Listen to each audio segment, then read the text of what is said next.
big question, and it's an important question. We know the series is one on consistency.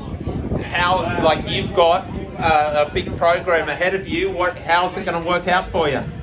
At the moment, hopefully I'll be here for most of the weeks because we've got a fair bit of track coming up. So that stuff usually isn't on till the weekend. So yeah, I should be here for most of the weeks. It's very possible, but you hope on the weeks you're not here that A grade don't get up.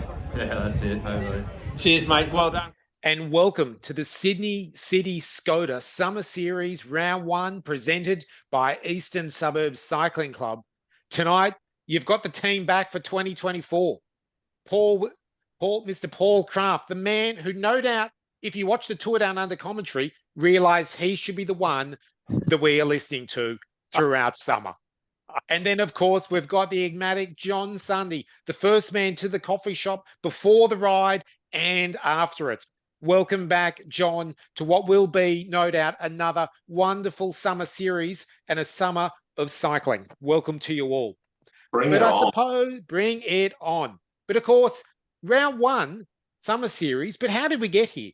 There seemed to be a trophy race that some of us were gallivanting off in Europe. So while I was eating schnitzel and drinking a lot of beer, Paul and John, what have I missed?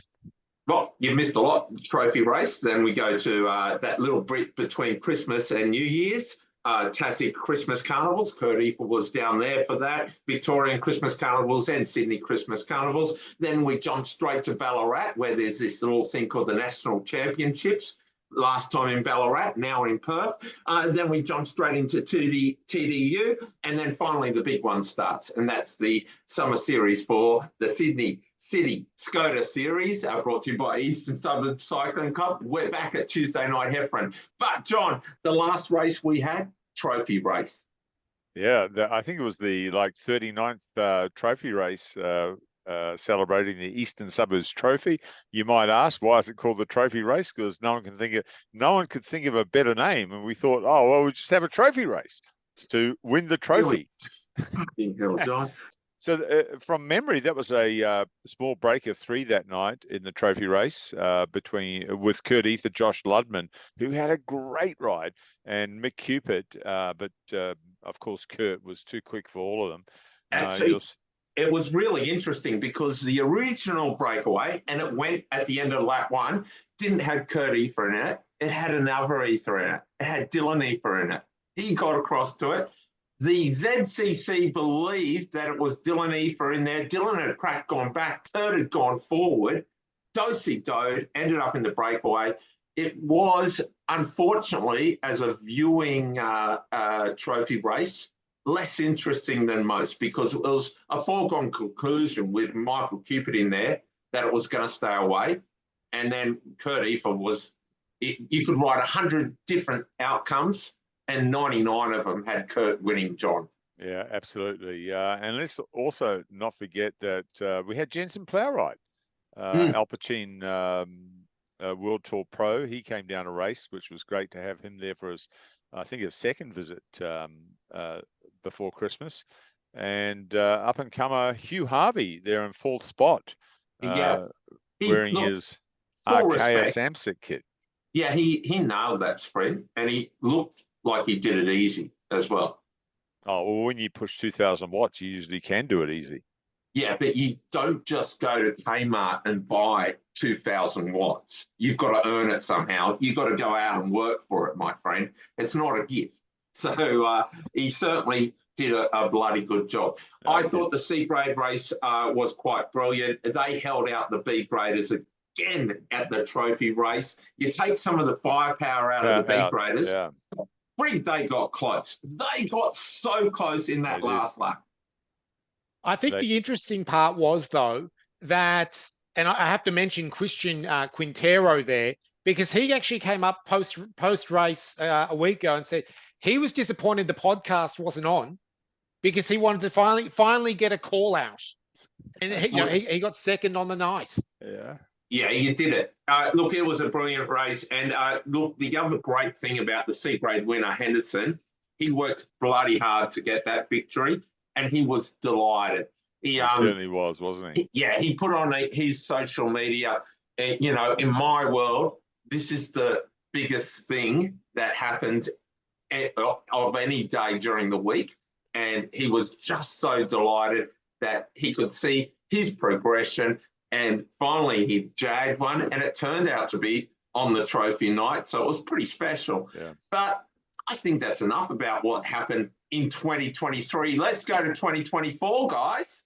Yeah, so round one, we were due to start on the 16th of January, but there was a bit too much rain around last Tuesday. So take two, move forward to the 23rd on Tuesday night, and we kicked off the Sydney City Skoda Summer Series. It's a point score that goes over the next 10 weeks. 7 points for the winner, 5, 3, 2, 1 for the remaining places. B grade, C grade, and women's grade points at 3, 2, 1. And we had a great outcome. Fantastic. Just on your points, we're going to look at the point series later on, but those 3, 2, 1s are for each of the grade. They're separate to the Sydney Overall. City Skoda overall. Alexis.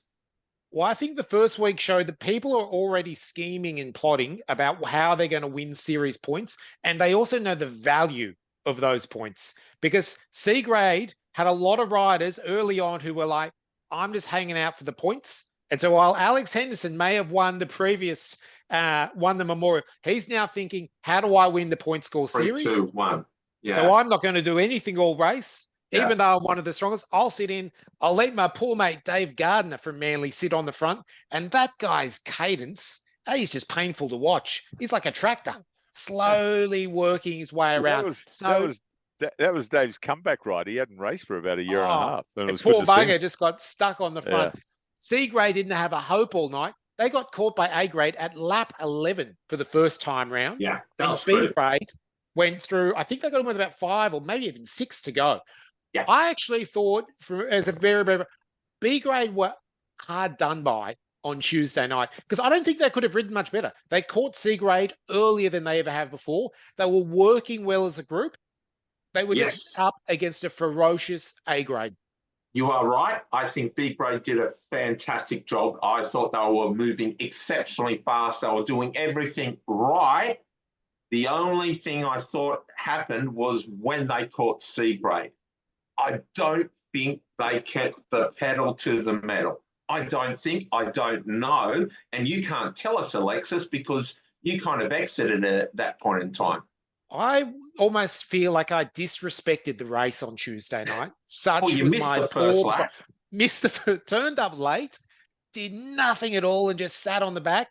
Finished the race, exited early. It's disgraceful. It's an embarrassing performance that Is I that will the ensure after- that I improve on in week Is that 2. the after effect of 20 schnitzels a day in Europe? Yeah, I was going to say, you Absolutely. burned a few of those European calories that he was over there consuming. Look, you're on your way, mate. Oh, well done. So do you think, look, the big graders, well, C grade, I don't believe they deserved it. I don't think they rode. No. Yeah, every time I looked at them, I went, yeah, you're moving, but you don't look like you can win this. And you don't look like you want to win it. And what you said, I think it's a key point. Have the dynamics of the overall series win versus the grade win taken over. And I think you're on something there. But the B graders, I kind of felt they didn't keep the power down. It was a foregone conclusion they were going to get caught, but they got caught by A grade quicker than I thought, John. Yes, towards the end there, they did. And there was a good squad from Centennial Park. They had good numbers, 4 or 5 of them in their purple and yellow maroon striped jerseys. They look good. Good to see Ramwick in there with a good trio of the eventual winner, who was Riyadh, along with Luke Cromer and Camilo. I thought they had a good race. But then you just, there's a one here and a one there and a one there, and all those guys seem to be riding a little bit for themselves. Also wanted to shout out to Rich Brooks and Toby Audrey Pointer. I thought they both had good races too, putting in. You're missing one other person, and that was the man who I'm sure was firing up B grade and telling him to ride harder and harder. And when they slowed down, when C grade they caught C grade, we all know John Papard. He was a man, he would have wanted to keep riding hard and not have slowing down. So well done, John. Also, obviously, The other ones, Neil Percival, Richard Brooks rode well. Now, there was one of the Centennial riders that I was kind of impressed with. He punctured. He looks a little bit like the doppelganger of Conor McGregor or something. Help me out, John. Who would it be? That would have been Tom Hyde, I think. Yeah, he didn't he punch punctured. it with about 4 to go, and he just didn't get back to the start line just as the 3 to go was coming around. What impressed me, and Alexis, you were there, you watched it. He really wanted to get back in that race. He didn't get in there in time through a lot of things that kept on happening. But afterwards, as soon as he realised, hey, I'm not getting back in, he took a breath and just went, this happens. Next week, I'll be back. And I was able to ask him how the big grades were going on. He was pretty impressed with it. I was really impressed with Tom Hyde. Alexis, you saw that, eh? Yeah, I was also more impressed by how he wanted to get back in the race, probably not because he was going to win it, because he wanted to get back there and help his grade and help his teammates. And so you could just see he was like, what have I got to do? What, one wheel didn't fit. Next rotor, no, that doesn't fit. Hang on, let's just see if we can actually change it. All within a lap. Full credit to him. And it shows the passion the riders have and what you need to do well on Tuesday Night Summer Series, presented by Sydney City Skoda. So let's go to the point score and let's have a look at how it pans out. And so here we have the point score for the 23rd of January, 2024. Oh, yeah. Look how light it looks. Oh, yeah. I'm not used to seeing that, but well, I guess you get why. Have a look at it. Okay, there's your points. So that's the way it rolls. You cross the line first in the handicap, 7 points for the win, 5, 3, 2, 1. That is the Sydney City Skoda point score right there. Everything else is a minor and separate competition, John. That's correct. So because A grade won the race on Tuesday night, by default, they also, the first 3 in the grade, Kurt, Jack, and Scott, they get 3, 2, 1. Slide over to B grade, Riyadh, Ignace, followed home closely, like really, really closely by Kai and Andre. And that was side by side. Yeah, and you got to keep an eye on Kai and Andre because they fit into that category. They've got the eye on the prize. They can ride a points race. They know how much effort they've got to put in and how much they've got. Harry Smith was pretty impressive in another side-by-side sprint. Pushed home all the way by Ben Dewhurst. And I don't know whether you guys have seen Richard Scriven's finish line photo. Oh, man. Where he dropped his chain. Yeah. There's his chain just floating around. That is great throw. Cool. Yeah, and then we go to the women, and if you watch the commentary on the across the line, I was desperately trying to find a woman. That's good. Brings back a lot of memories. Story of your life, Crafty. I know, but and I was picking all sorts of riders. It turned into a bit of a comedy show, but it was Emma Jeffcoat from Northern Sydney. Yeah. Yeah. Yes. Triathlete Emma. And the funniest story of the night, well, first of all, well done, Emma, on the ride. But not well done not getting to the podium. Why didn't she get to the podium, John? Finishes the race, puts the bike straight down, puts her running shoes on, and goes for a run around the track. Does a lap. Does a lap of honour. Yeah. I get it. The weirdest thing was she wasn't the only person running, though. It was all of a sudden everyone's got to get their shirt off and go for a run. Well, if you had noticed on Tuesday night, Brad McGee was down the sideline with some of his Cycling New South Wales, Triathlon New South Wales coaches. And I think they were all under coaches' orders. But Brad did put his hand up for copping the fine for not attending the podium. Look, I was impressed. I overheard you talking to Emma afterwards, and she said the right words. She said, "I'm sorry." So no, she was cool. She was. Yeah, you'll have to get Brad back out on the bike. See if he can do a few laps. He's done it. He last time he rode B grade and thoroughly enjoyed it. He did. Thoroughly enjoyed it. Now, if you don't know who Brad McGee is, let's go for it. He has worn the yellow jersey in the Tour de France. He's worn the pink jersey in the Giro d'Italia, And at the time in the Volta, it was the golden jersey. He wore the leader's jersey in the Volta. Olympic medals, world championships, world records, He goes okay. our records. Goes okay, Brad. Yeah, he won the prologue in the Tour de France. So I give it, he's all right. He goes okay. Actually, funny story about Brad is he came down to Tuesday night to race a few years ago, and he was just rolling around in a club jersey, one of Robbie Allen's jerseys, in fact, and he was sitting down the back of the bunch in B grade, and one of the B graders said, "Get out of the way, mate! This is Heffron. This is Heffron." Obviously, didn't recognise him. No. So when you look at those results, I mean, look, it's only round one, so a lot can change. But I think you were saying on Tuesday night, John, Harry Smith may have raced his last C-grade race. Is that right? Possibly, because Harry's been going really well. Another triathlete, actually. Sits well on the bike, rides well, and has progressed very well over the last, just before Christmas. In fact, I think he raced B grade in the handicap race for the trophy race. Okay. So he's knocking on the door, but I shouldn't really say this, but I did get a call from someone who will remain nameless about a week ago. In fact, it was last Tuesday. Bit of a scoop for us. Well, I won't say who it is, but his name does start with F. And he said, "Listen here, mate. Young Harry, he's not ready for B grade yet. You need to leave him in C grade." And I said, "Yeah, no worries, Frank." And then I think the other person, Pongzak there got his first points in. He was so excited. Did you see him cross the line? What a champion. Yeah. I think he did the raise hands. Yeah, he did. I thought he had won C grade. Yeah, absolutely. I thought a teammate had won or something. No, it was just him getting third place. Congratulations. Lily Fasan picked up a point for third place. Yes, certainly did. Are you going to make any predictions across the point score series? Yeah. Okay. The Kurt Eather is absolutely the dominant rider at the moment. Jack was in his wheel. He knew he had to come late and try his best. He couldn't even come late. Kurt is the fastest. The question is, will Kurt be at every Tuesday night? The answer is no, yes. He won't. Or most. He reckons he's going to be there for most, though.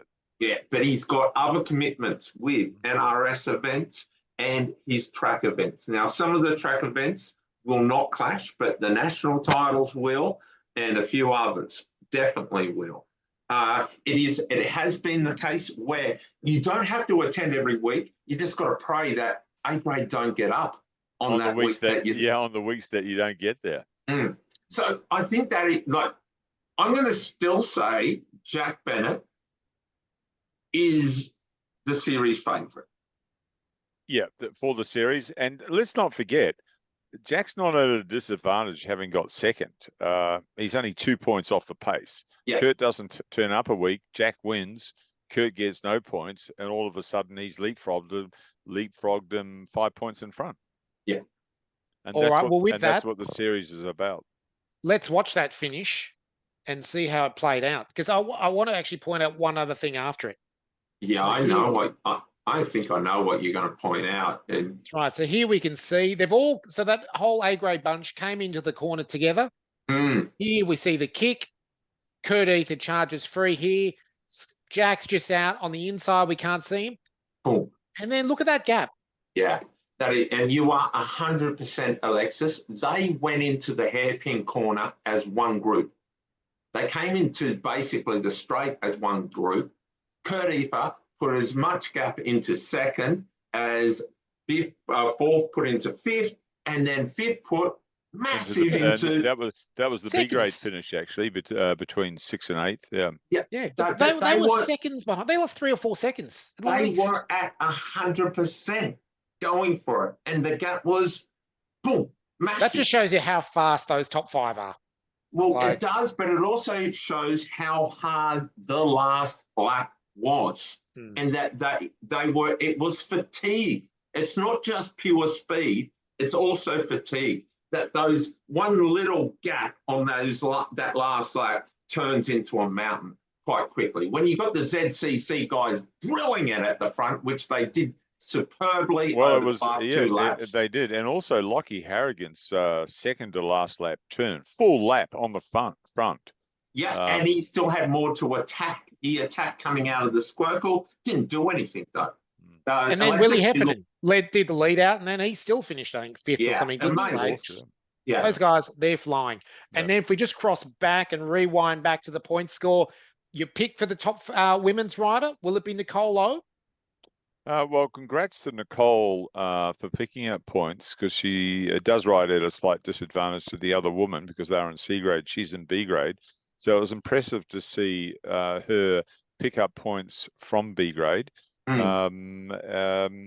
So she, overall in the series, I think it's going to be hard work for her because the women's winner usually is favoured by starting in C grade, having an easier start. Ah, yes. Yeah, so that means if Kira Wills comes back, she's a C grader, and yeah, look, Kira's almost capable of riding. Well, she is capable of riding B grade, but I think it's a big disadvantage for Nicole being in there because right from the start, she's not in the lead. It's like you've got to hope that the race pans out correctly and then take it. So, strategically, Nicole is at a disadvantage, but strategically, she's also probably the most experienced at winning. By far. Yeah. By far. Yeah, so it'll be interesting. And as we also see with A grade, I just want to point this out, and we'll reiterate it in another podcast. The winner of the A grade jersey will not necessarily be the series winner. The most likely outcome of the series winner is an A grade. And if you scroll through the history of winners, John, there's only a few exceptions, aren't there?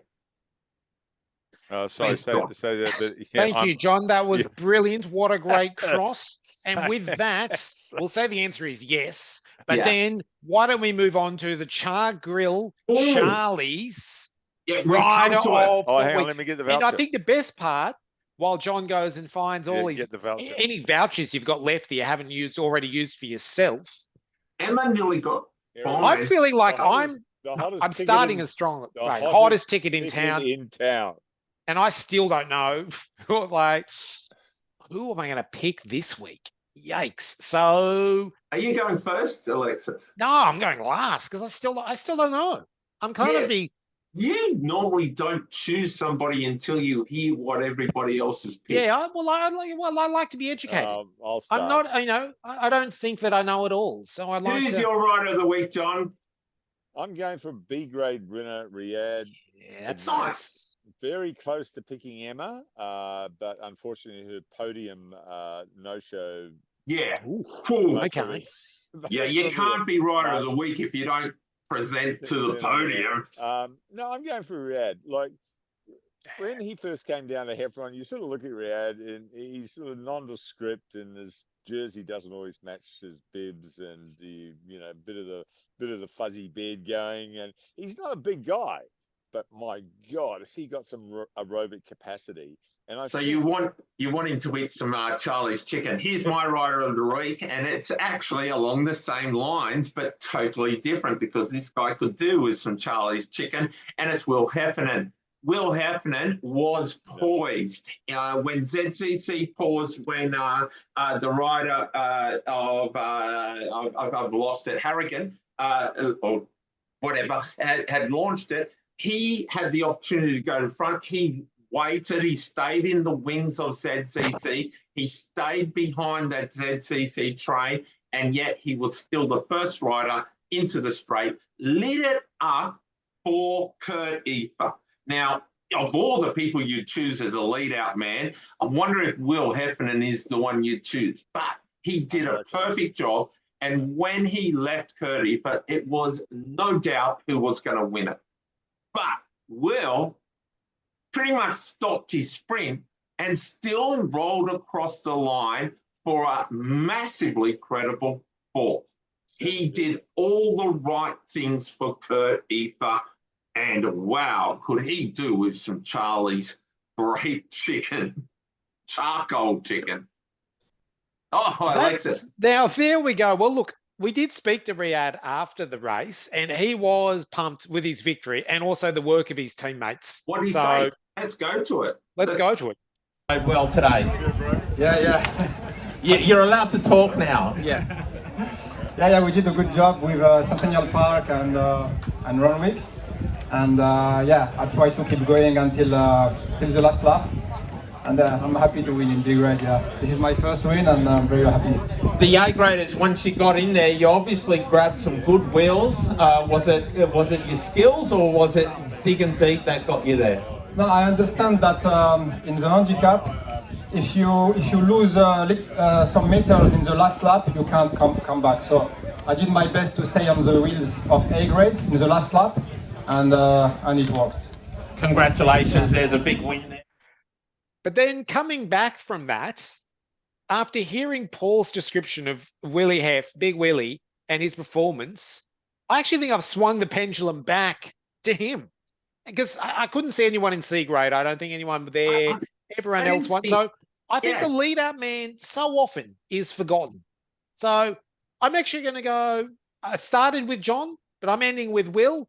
And so Paul, I'm with you. I agree with you. Big Willie Heffernan. Not Paul. Will Heffernan. I'm going with Paul. Yeah, but Will Heffernan. Willie Heffernan is Rider of the Week. Rider of the Week. I don't reckon he wouldn't have picked that. He wouldn't have gone home thinking, I got Rider of the Week. So he's going to be pretty stoked when he hears that revelation. Willie actually fixed my wheel yesterday, so that's another good reason. So well done. Oh, what a hero. Move your microphone a little closer to your mouth there, John. There, right. Thank you. Fantastic. So, hey, have we wrapped it up? I think it's time to hit the last lap. Let's get the bell ringing. There's the rider of Ether. Then the rider of Jack Bennett. Nicely played. Only white and red numbers. But John, is there anything you'd like to lead off with? What's happening next week? Is. So one of the biggest highlights of the summer season on Tuesday night racing are the memorial races next week. Tuesday night, 30th, is the 29th Joseph Sunde Memorial for the A grade and selected B grade riders, 20 laps. So same format as the recently run trophy race. And also on Tuesday night is the 16th Anthony Spurgeon Senior Memorial Handicap. And we certainly have had a great list of winners for both those events over the years. It's a great vibe, lots of family, lots of kids come down. And so even if you're not racing and just want to come and support someone, this is the best night of the year to do it. Yeah, I think it's one of the biggest social event kind of nights of the year. It really is. And just to put that into perspective, just a little while ago, I'd sent out a note to all the riders saying, hey, entries are open, and just got back a really nice message from Chris Reynolds from Champ Sis, one of the sponsors of the club and one of the sponsors of the pre-season race. And he's just telling me, John, apologies, but I'll be overseas next Tuesday, so can't participate in the memorial race. Thinking of you and the family. Thanks, Chris. And that just goes, I think that just demonstrates how special that night is. So thanks, big fella, for that. Appreciate it. And big shout out to Champion Systems, because how many companies do you actually see the folk from that company at the event? And certainly Champion Systems, I see them everywhere, and a personable letter. The monuments, the Martins will be there, of course. Hey. It is a historical event, and it's one of the great monuments of Heffron Park. Who won last year's monument? Kurt Eather. So, John, who won last year's CBC Memorial Handicap? The Spurgeon Memorial was, well, that was such a memorable race, because you'll recall that young Lucas Stevenson had done the lap and a half, daredevil, amazing, give it everything, do or die. He was so pumped. He was absolutely so pumped. I can't believe it's already been a year. It certainly has. So on the night, look, we often get these memorial races and they just become a name, the Joseph Sunde, but there was a person behind it. It is John Sunde's son who died from leukemia at age 5.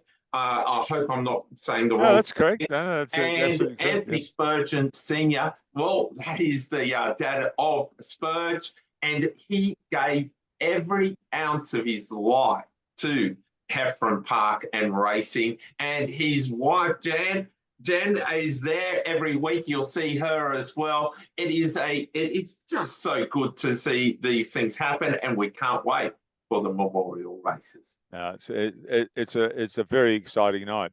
And I just want to also point out that it occurred to me with Kurt's win on Tuesday night in round 1. Yeah. He had previous race at Heffron before Christmas. He won the trophy race and the last round of last year's handicap. He won that. So he's won the last 3 races at Heffron. You would have to say he'd be pretty pumped but it doesn't always work that way, does it, Crafty? You can't predict it. You can't. And he certainly will be well marked. And in the memorial races and the monuments, a breakaway often wins it. And he was in the breakaway last time. We can't wait. And also, I imagine Darcy Ellum Norton will suddenly just come out of nowhere and go on the attack. He'll be lit up. He'll be lit. He'll be ready to go. He'll be lit up from last night. Oh, Yeah. So I imagine that by the time people hear this podcast, entries will be open on Buncher, John. Open already, yes. Open and I just want to already. add, just on the entries.